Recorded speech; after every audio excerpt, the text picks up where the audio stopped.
बच्चों, आद काल से ऐसे ऐसे खजाने भगवान ने हमारे लिए दिए हुए हैं जिसे हम बेहद अनजान हैं। धर्मों में, खास करके पाक पवित्र वेदों में पुरातन समय से बड़ा कुछ हमारे लिए दिया हुआ है।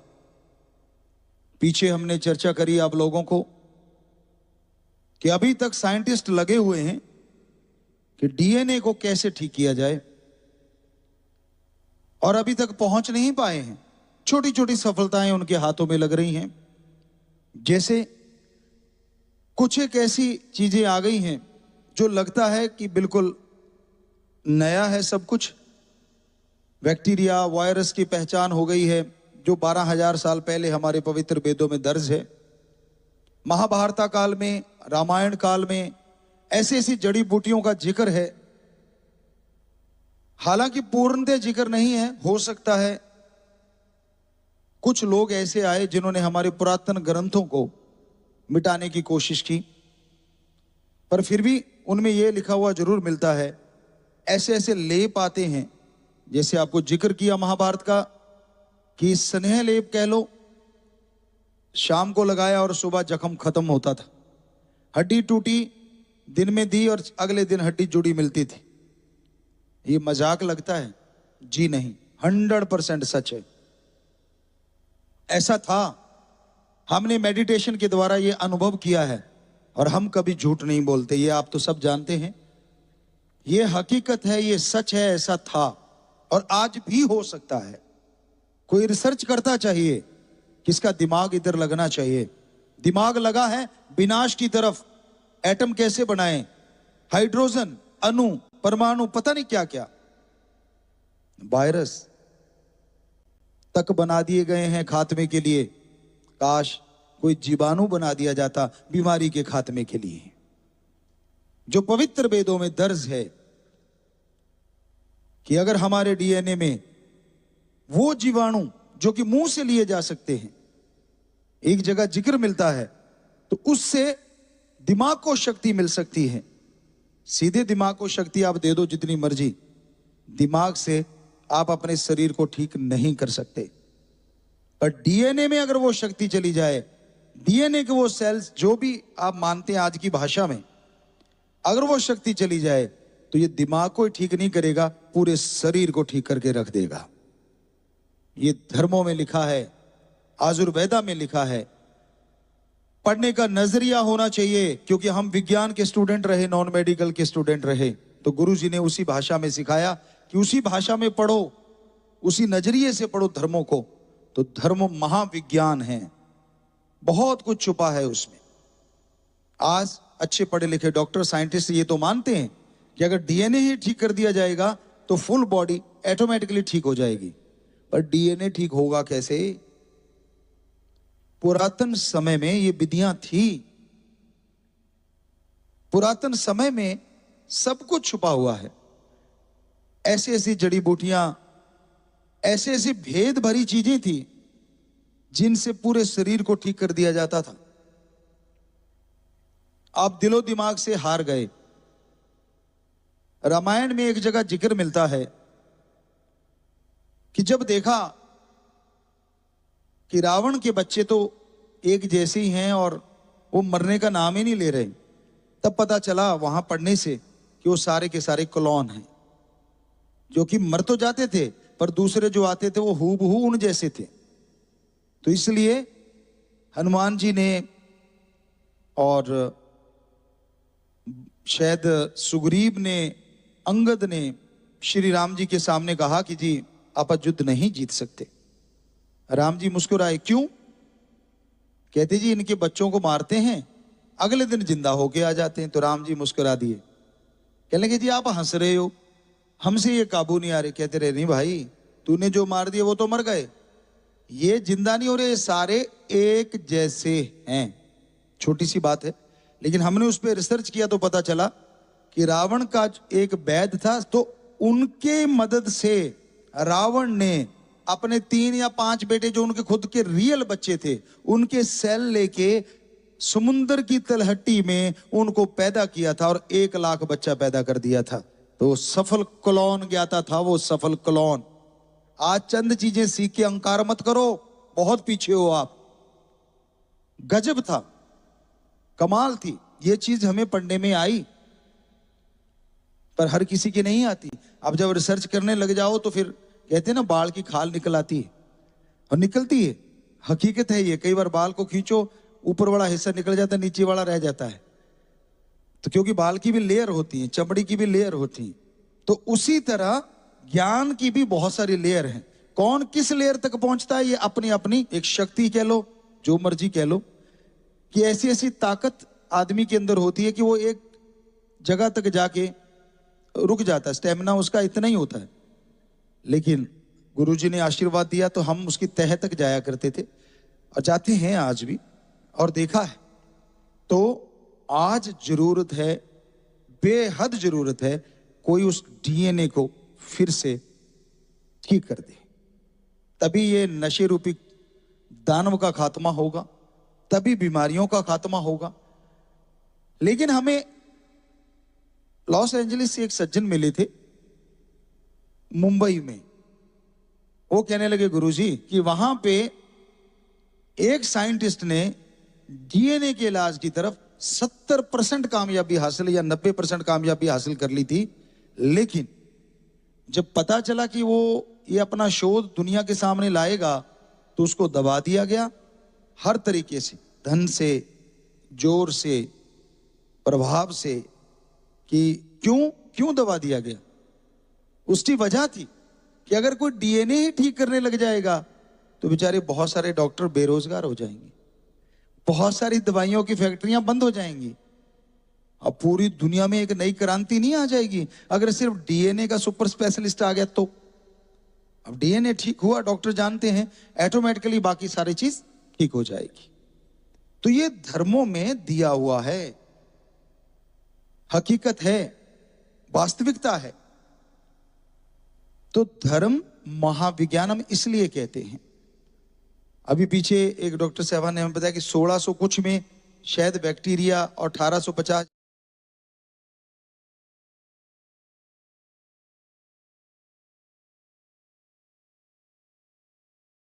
जबकि 12,000 साल पहले हमारे पवित्र वेदों में लिखा हुआ है कि ऐसे कीटाणु होते हैं जो सूक्ष्म होते हैं और अति सूक्ष्म होते हैं, जो शरीर में बीमारियां पैदा करते हैं, जख्मों को खराब करते हैं और भरने नहीं देते।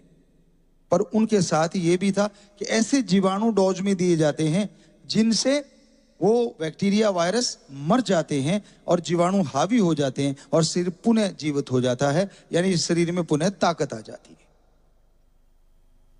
तो अब आप बता दीजिए, साइंस बेचारी 1600 कुछ में बता रही है और वो 12,000 साल पहले बता रहे हैं, पर उधर तो कोई रिसर्च करने को तैयार ही नहीं। और जो कोई रिसर्च कर रहा है उसका मूल्य नहीं पड़ता, उसको कह देते हैं तेरी बड़ी ये रिसर्च है, कुछ भी नहीं है। लगता है लोगों को कि यार ये तो ऐसे ही मजाकिया है। अरे नहीं भाई, किसी ने अगर ऐसी रिसर्च कर रखी है तो शाबाश, और हम जरूर चाहेंगे ऐसा इंसान और आगे बढ़े। कोई सुन रहा हो यूट्यूब पे, यहाँ बैठे हो, बाहर बैठे हो, हम जरूर चाहेंगे, राम जी से आपके लिए प्रार्थना भी करेंगे और हर तरीके से जितनी कर सकते हैं हमारे सेवादार आपकी मदद भी करेंगे, ताकि अपना रिसर्च मुकम्मल करो और डीएनए तक पहुंचो। उस डीएनए तक पहुंचोगे, पूरे समाज का ही नहीं पूरे वर्ल्ड का भला होगा। क्योंकि सबसे जरूरी है जो दिमाग को चलाता है, पूरी बॉडी को चलाता है, बॉडी की रिपेयर कर सकता है, वो डीएनए। दूसरी बात, हमारे धर्मों में बोला स्वस्थ विचारों के साथ सोने जाओ। क्यों? इससे क्या फर्क पड़ने वाला भाई? आप लड़ झगड़ के जाओगे, गलत कर्म करते हुए जाओगे, दिमाग में द्वेष, निंदा, चुगली, दूसरों की बुराई लेके जाओगे तो क्या फर्क पड़ता है? नींद आ गई तो आ गई? जी नहीं, बहुत बड़ा अंतर है। हमारे धर्मों में साफ लिखा है, पवित्र वेदों में, कि अगर सोने से पहले आपका मूड, आज की भाषा में बोल देते हैं, आपका मूड बड़ा बढ़िया है, आप खुश मिजाज हैं, शांति से सोते हैं, पीस ऑफ माइंड लेके सोते हैं, खुश मिजाज में सोते हैं, तो आपका डीएनए जो आपकी बॉडी को रिपेयर करता है वो 4 गुना ज्यादा करेगा और जल्दी करेगा। बॉडी को सपोर्ट करेगा वो। ये हम साइंस की बात नहीं कर रहे, ये वेदों की बात कर रहे हैं। साइंटिस्ट सोचेंगे हमारी बात चुराई है, जी नहीं, आपकी नहीं चुराई। आपने चाहे चुरा ली हो धर्म की बात, क्योंकि वो 12,000 साल पुराना है, साइंस बेचारी कल बनी है। और फिर ऊपर से अगर मेडिटेशन करके सो तो मूड भी बढ़िया है, विचार भी शुद्ध हैं, और खाना भी अच्छा खा चुके हैं। खाने को खाए 2.5-3 घंटे हो गए हैं, आप सोने जा रहे हैं। दूध पिए भी आधा पौना घंटा हो गया हो, फिर सोने जा रहे हैं।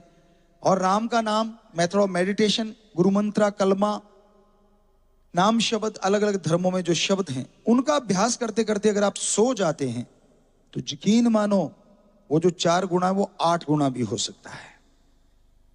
क्योंकि आप सोते समय अपनी विल पावर को जगा के सो रहे हैं।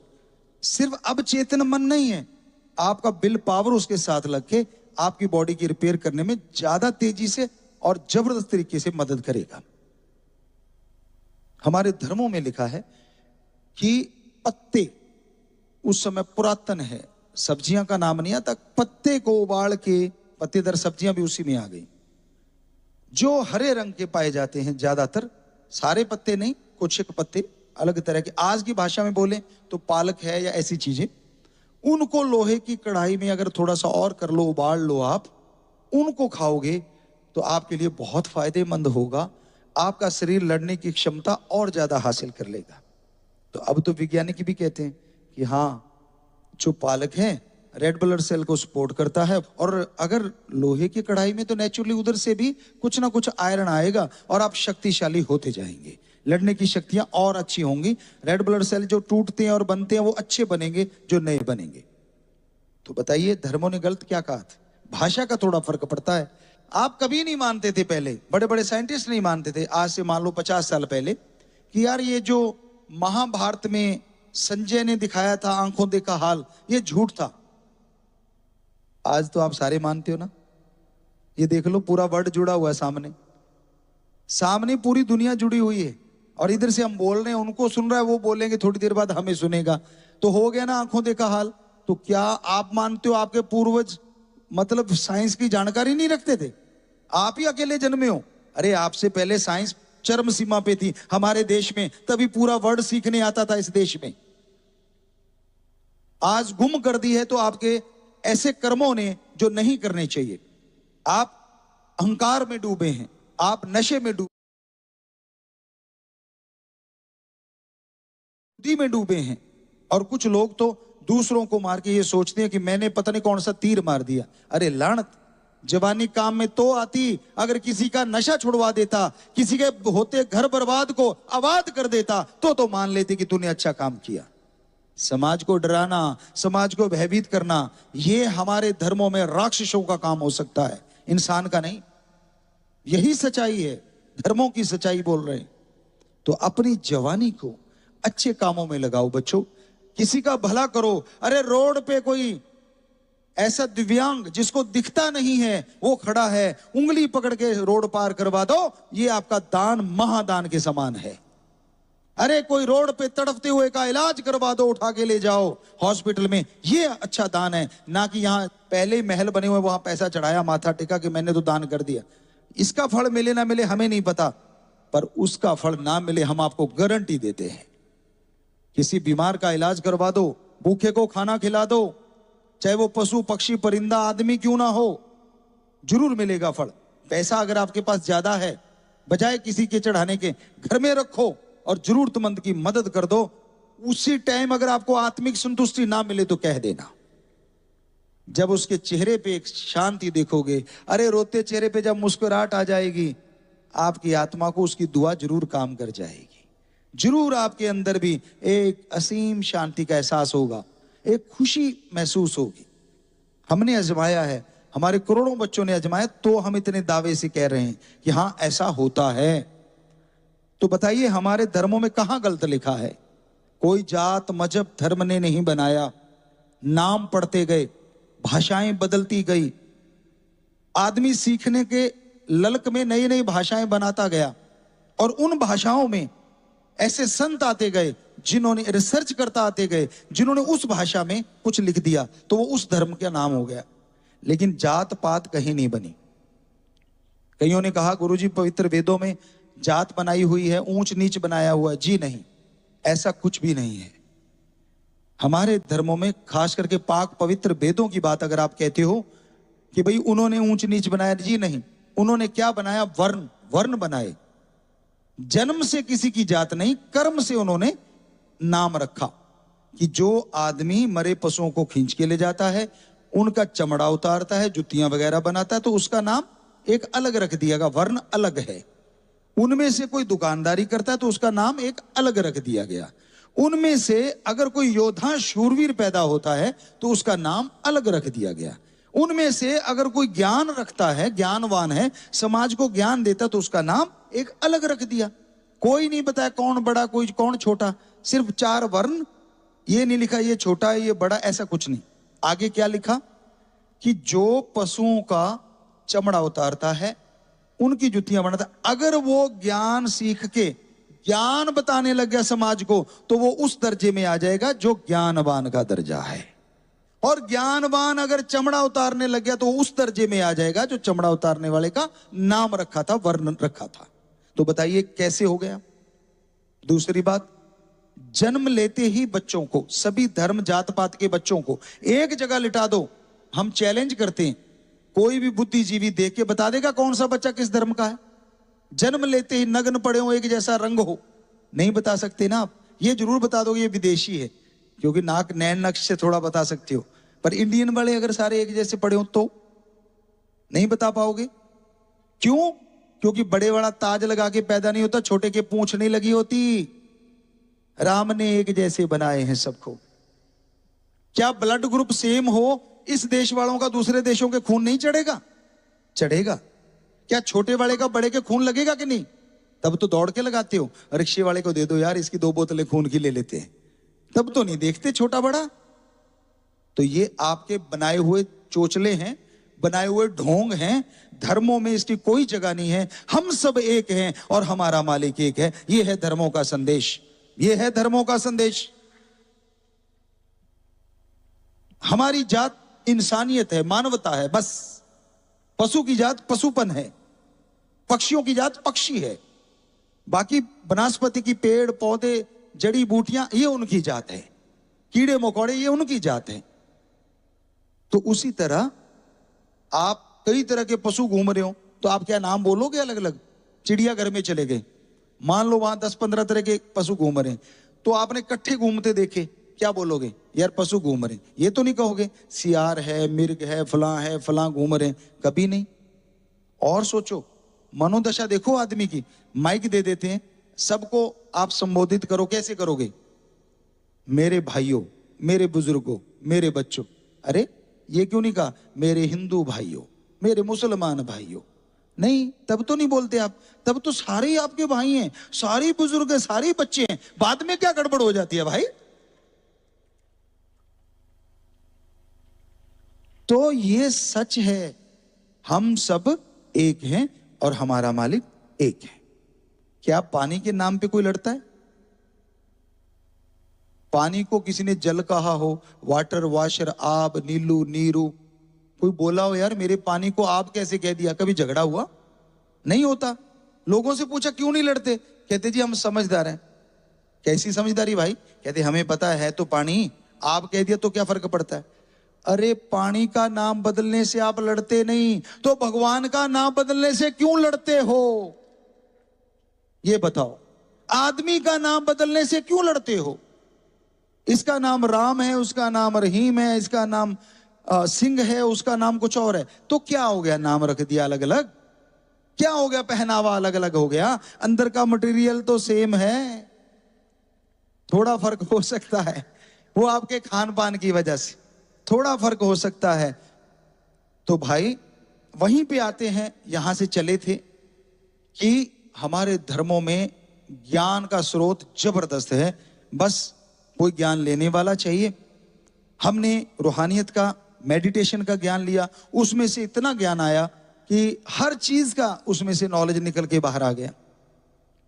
एक बच्चे ने हमसे कभी पूछा था, डॉक्टर सहवान थे, वो हार्ट के स्पेशलिस्ट डॉक्टर थे। उन्होंने एक बार हमसे पूछा था, आए बड़ा आया करते थे वो सज्जन, तो आके कहने लगे गुरुजी, मैं हार्ट पे शोध कर रहा हूं या अपना कोई पत्थर निकाल रहा हूं या अपनी कोई किताब या जो भी वो बोलते हैं अपनी भाषा में, मुझे बस एक बात बता दो कि हार्ट में जो ब्लड जाता है वो सीधा जाता है या वो सर्कल के मोशन में जाता है जैसे बुलेट जाता है। हमने कहा बेटा हम नॉन मेडिकल के स्टूडेंट जरूर हैं लेकिन इतना ज्यादा नहीं पढ़े जितने आप डॉक्टर पढ़ के खड़े हुए हो, हमें क्या पता। कहता नहीं गुरुजी, डॉक्टर